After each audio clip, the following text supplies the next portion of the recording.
બનાસકાંઠા જિલ્લાના દાંતીવાડા તાલુકામાં સીપુ નદીના પટમાં ચાલતી ગેરકાયદેસર ખનીજ ચોરી પર પ્રશાસનને લાલ આંખ કરી છે।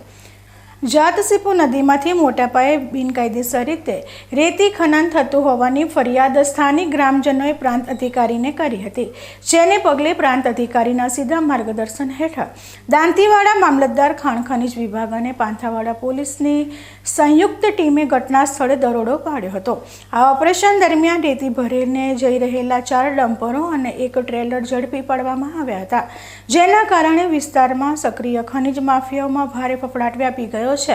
તંત્ર દ્વારા ઝડપાયેલા તમામ વાહનોને સુરક્ષિત રીતે દાંતીવાડા મામલતદાર કચેરી ખાતે ખસેડવામાં આવ્યા છે। પ્રાથમિક અંદાજ મુજબ જપ્ત કરાયેલા વાહનો અને ખનીજની કિંમત કરોડો રૂપિયામાં હોવાનું મનાઈ રહ્યું છે। લાંબા સમયથી ચાલી રહેલી આ ખનીજ ચોરી સામે ગ્રામજનોની જાગૃતતા અને પ્રશાસનની ત્વરિત કાર્યવાહીને પગલે રેતી માફિયાઓને મોટો ફટકો પડ્યો છે। હાલમાં ખાણ ખનીજ વિભાગ દ્વારા તમામ વાહનો સામે દંડકીય કાર્યવાહી અને આગળની કાર્યવાહીની તપાસ તેજ કરવામાં આવી છે, જેથી આ પ્રવૃત્તિ સાથે સંકળાયેલા અને અન્ય લોકો સુધી પહોંચી શકાય।